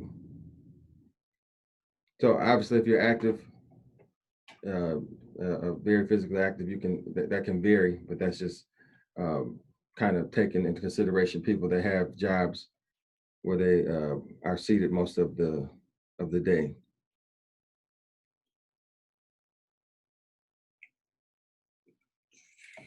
All right. Daily fiber intake. The American Heart Association eating plan suggests eating a variety of food fiber sources. Total dietary fiber intake should be 25 to 30 grams a day from food.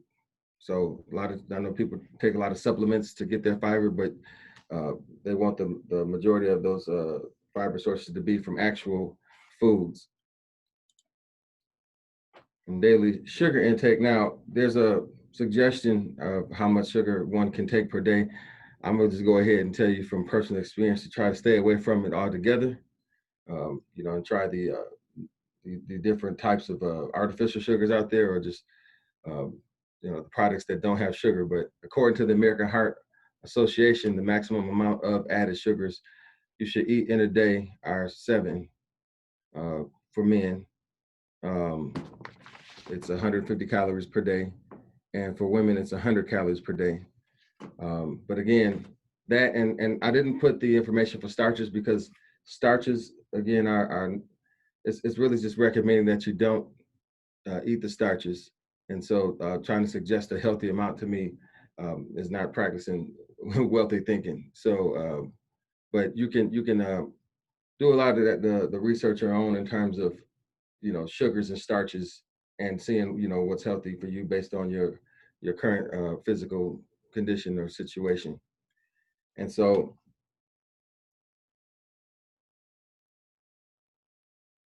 talking about the carbs real quick before I get to the vegetables here. There's good carbs and there's bad carbs. In terms of good carbs, vegetables is one of them.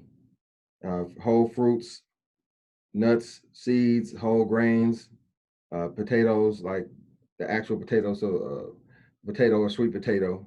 And bad carbs would be taking that same potato and frying it and making French fries, or making potato chips out of it. White bread, pastries, cookies and cakes, ice creams, sugary drinks, fruit juices. Again, all of those are bad carbs and things that you want to stay away from. And what we have here on the screen is 5 vegetables that can literally save your life. You got arugula, kale, watercress, bok choy, and collard greens, which I was in heaven when I found out that collard greens was the part of the 5 that could save your life. So whatever of these that you like, you like to season and do whatever you like to do with food, these are considered the 5 vegetables that could literally save your life from the website blackdoctor.org. And I'll get into more information about that. And so what you want to try to do is balance work and life as well. So we have 4 quick tips for greater work-life integration. Number 1, you can build downtime into your work schedule. I know one of the late, great public speakers that I admire, Jim Rohn, would always say, work harder on yourself than you do on your job. And so in his estimation, that was a mind state of wealth. not, you know, what you were doing at your job, but what you were becoming. Also, drop activities that sap your time and energy. Many people waste their time on activities or people that add no value. For example, spending too much time at work with a colleague who was constantly venting and gossiping. Instead, take stock of activities that aren't really enhancing your career, personal life, and minimizing the time they spend on them. You may even be able to leave work earlier if you make a conscious effort to limit the time you spend on the web and social media sites, making personal calls or checking your bank balance.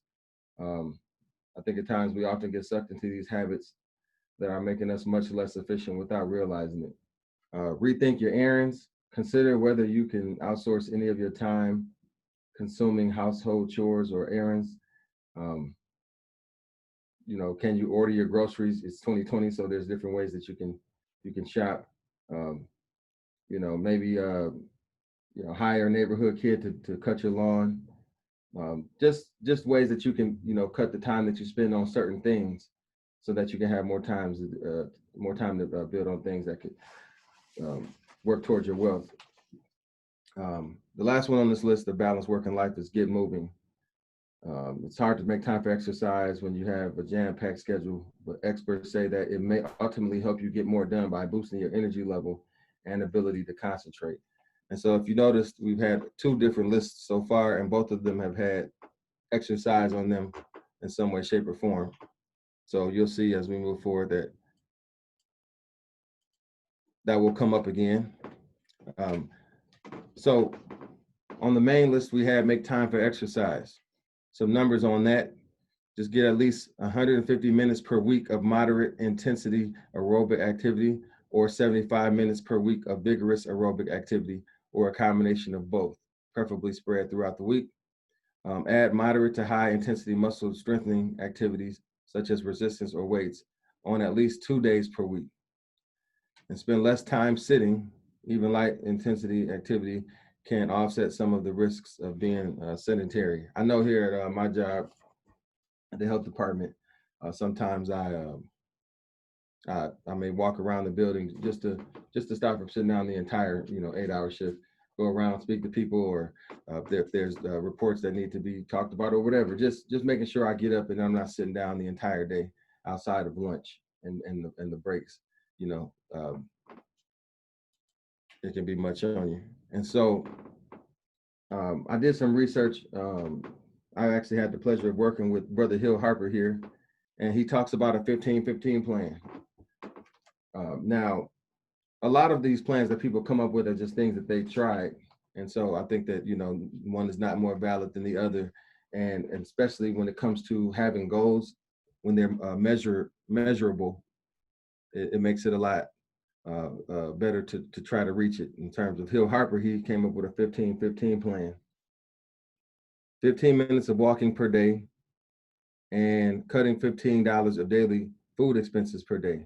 And so what he found is that if you walk at least 15 minutes per day, now this is literally talking like majority of the days throughout the year, obviously within the 365 day span, you may miss 1 or 2, but he said for the most part, if you do 15 minutes every day, no matter really what the diet is per se, you would lose 15 pounds per year, just because you have a regularly active schedule of walking.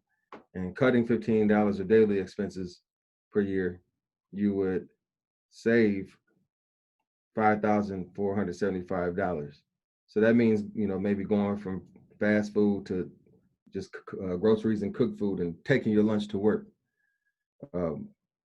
And it's 15-15 because that's what the lowest amount that you could do. But if you have the discipline to do a higher number, then it could be the 20-20 plan for you, the 30-30 plan, whatever number that you can be disciplined to do. And so we're going to go ahead and get into some mental health tips, try to make the connection. As you can see here, pretty much everything on here was on physical health tips, except for the part where I put chill on the alcohol and drugs, because there's no number that, again, on behalf of the health department, I wouldn't feel comfortable giving a number for alcohol and drugs. But obviously there's people that, you know, if you're an adult, you can have a social life and you can have, you know, maybe a few. I'm not putting a number for it, but eat healthier. We've gone over that. We've gone over sleep. We've gone over exercise, and we've gone over, or we're going to go over, talk or vent to a confidant. And again, you'll see that come up in a different way. Most of us, if you have a job, you're working 8 to 5, 9 to 5, or whatever your start and finish of your shift is, you have benefits that come with the job. And so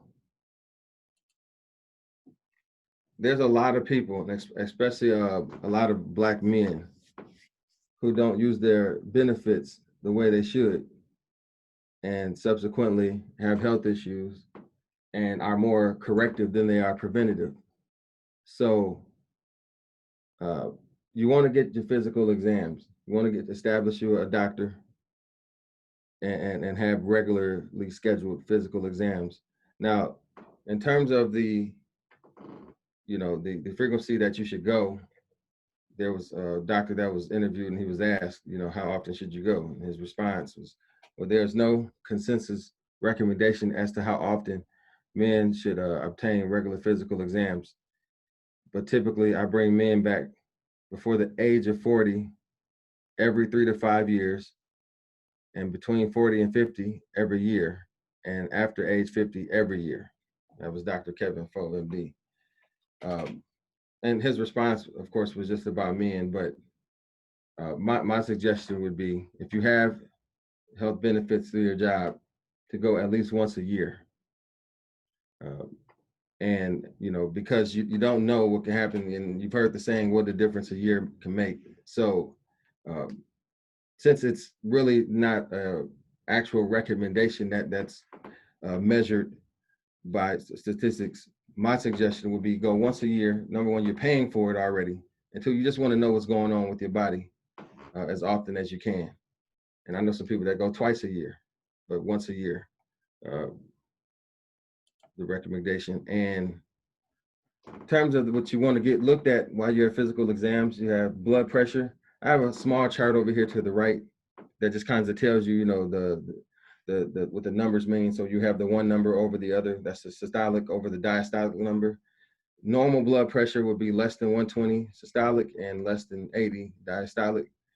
And as you see on down, elevated, you know, it's 120 to 129 systolic, less than 80 diastolic. High blood pressure would be 130 to 139 systolic, and diastolic 80 to 89. And so those are just the basics of reading your blood pressure numbers and knowing where you stand. Cholesterol, you will want it to be less than 170 milligrams.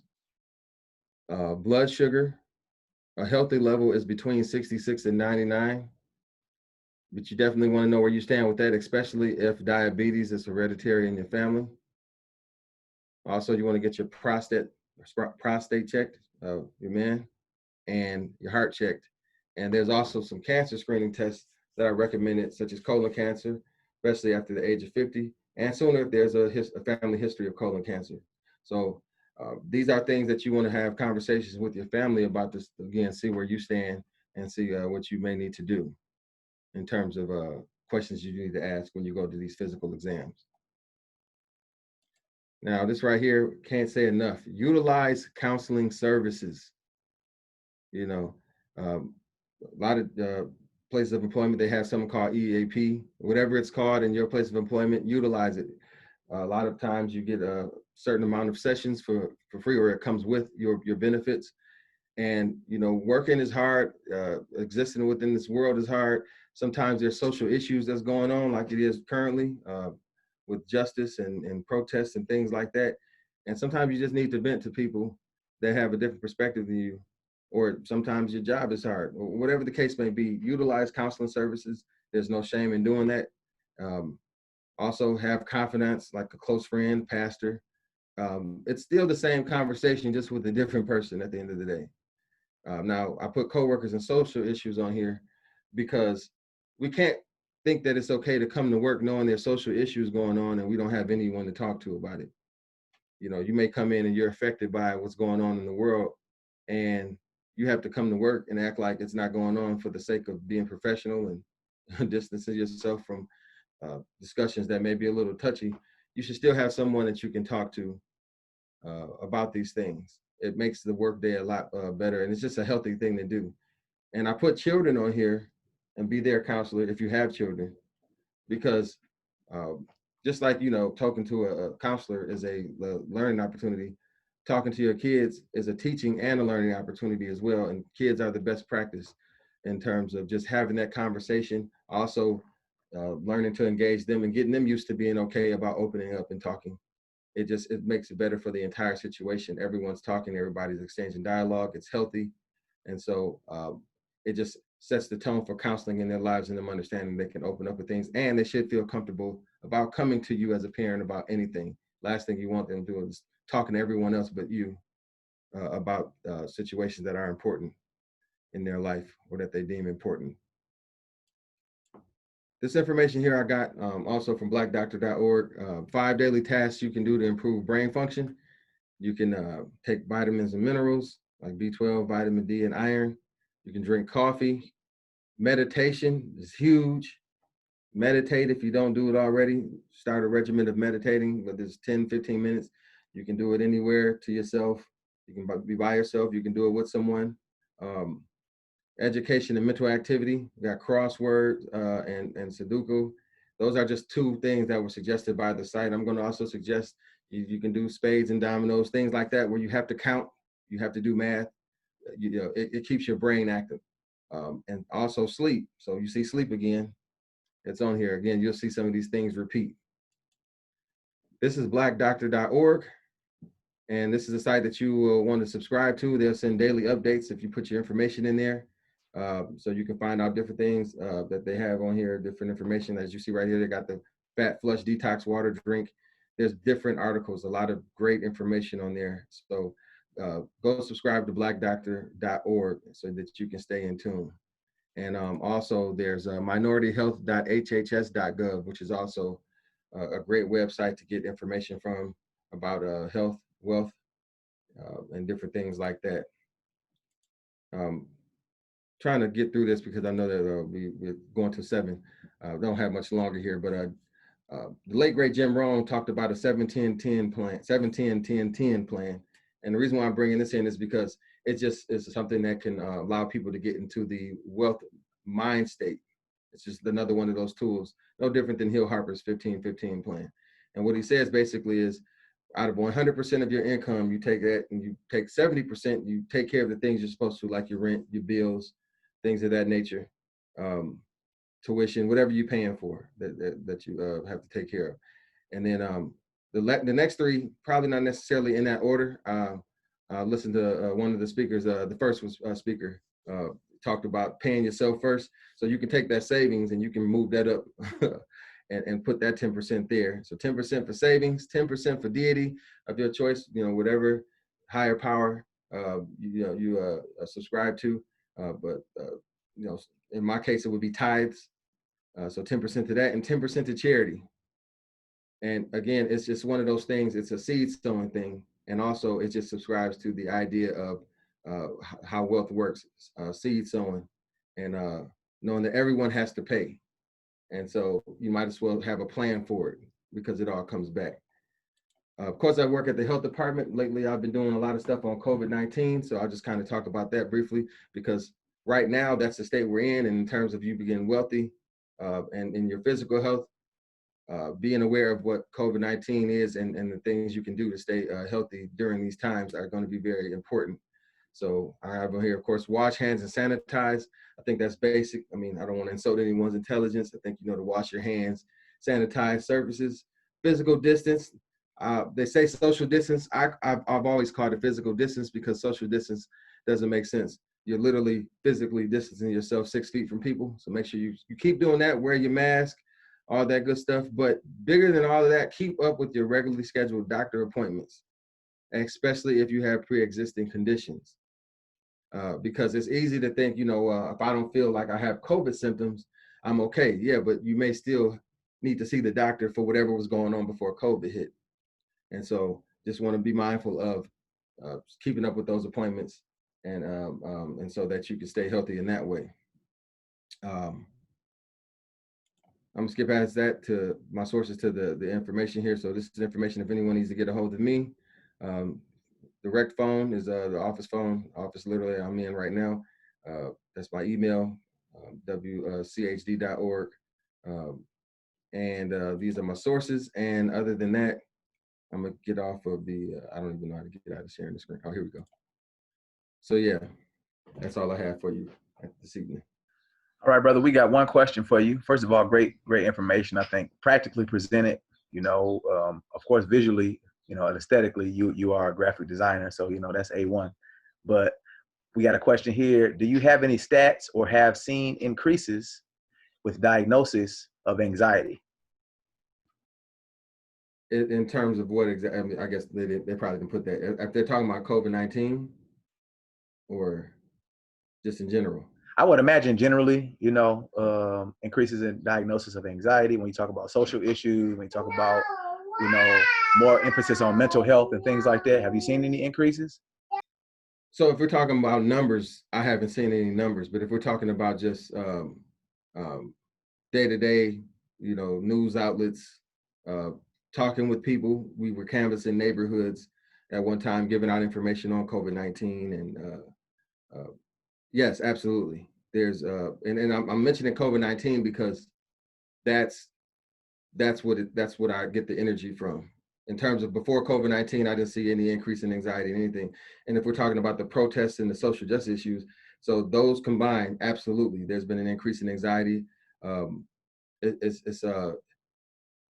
been an interesting time, to say the least, trying to educate people. And the thing is, you can't put a stat on how people feel about social issues or a stat on, COVID-19 as it pertains to, what's going to happen next. You don't know from one phase to the next exactly how it's going to go. So, we can talk about, numbers of cases if they've spiked. We can go that direction. But anxiety, yes, I mean, I've witnessed an increase of anxiety in people in general. Absolutely. Okay, brother. So I think the question was in relation to unemployment and the protests. So I think you kind of touched on it a little bit. But what would you say? Okay, yeah. So we have a COVID hotline and people call in, and I don't work in it's called the Joint Information Center, otherwise known as the JIC. And yes, so business owners have called in angry, when can I go back to work? And it's not us making the decision at the health department. Some of it we have to report if we see a local bar with too many people, no one's wearing masks, no one's social distancing. Typically then someone has to say something. But other than that, yeah, it's just interesting because people's livelihoods, are at stake right now in terms of not being able to be open and live what they call free. So absolutely, it's an interesting time. And the health department being on the front line of COVID relief, we have to endure a lot of the backlash that we're not even necessarily responsible for. All right, thank you for that, brother. What we want to do now is allow for Brother Elmo Dow to share a parting statement and kind of put a bow on what we've done today. So I'll give the microphone to Brother Dow.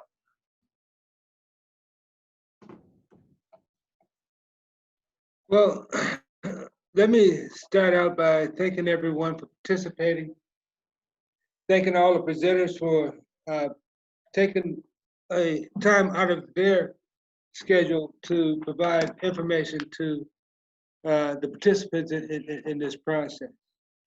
In the first webinar, we talked about job creation. We had a great speaker that talked about the structure of a business and how to look at various different things.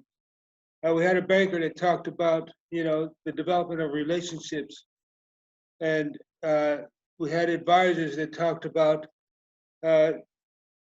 making sure that as you go through the job creation process, as becoming part of a community that creates jobs, that you are developing relationships and finding that team that's going to help you do those things. We talked about risk management, and that's, you know, protecting your investment into that business and all those various different things. And there was great communication and both talking about how to start a business, how to maintain a business, who has money, who doesn't have money, who has advice and who doesn't have advice, and how to navigate those things. Today, we got a chance to talk about personal wealth. You know, just as you have expertise in whatever field that you're in, you need to seek out the advice of experts in their fields, in the fields that's going to help you.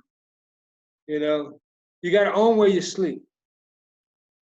You know, either you can own where you sleep, and you can own where someone else sleeps. You know, you can invest into where someone else sleeps. You know, whether you're buying for yourself or investing for someone else, those are important things.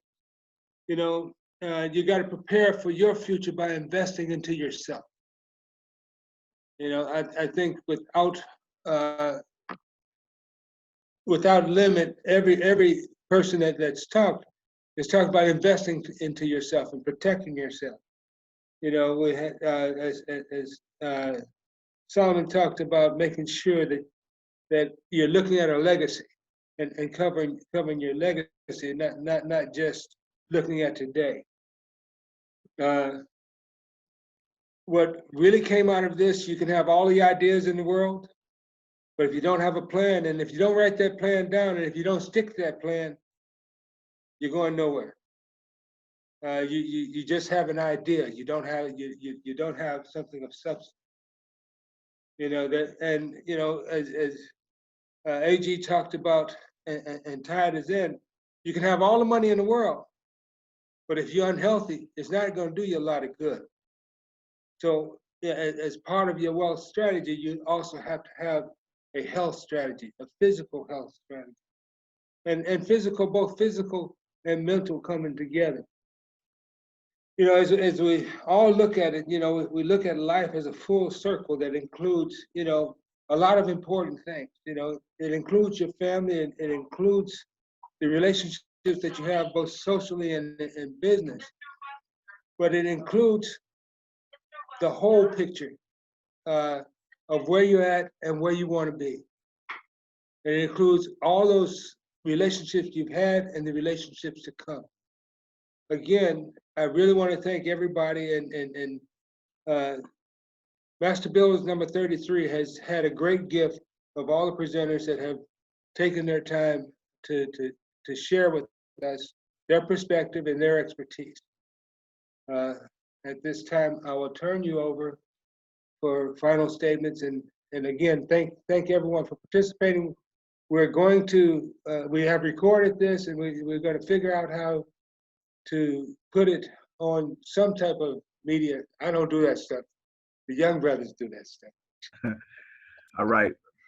First of all, and a big thank you to our dear brother Elmo Dow, who has done an amazing job pulling together subject matter experts and organizing these webinars. You know, we're in a COVID landscape now where we can't meet physically and connect with each other, but it's a blessing to be able to leverage this technology to share information in this way. And it's a big part of our values as an organization to, you know, make men into better men and improve our community as we do so. So it's only right that we share what we know, but also reach out to our network and bring in that information to you. So Elmo mentioned this is recorded. This will be posted to our YouTube, and you know, everybody can share and revisit this content.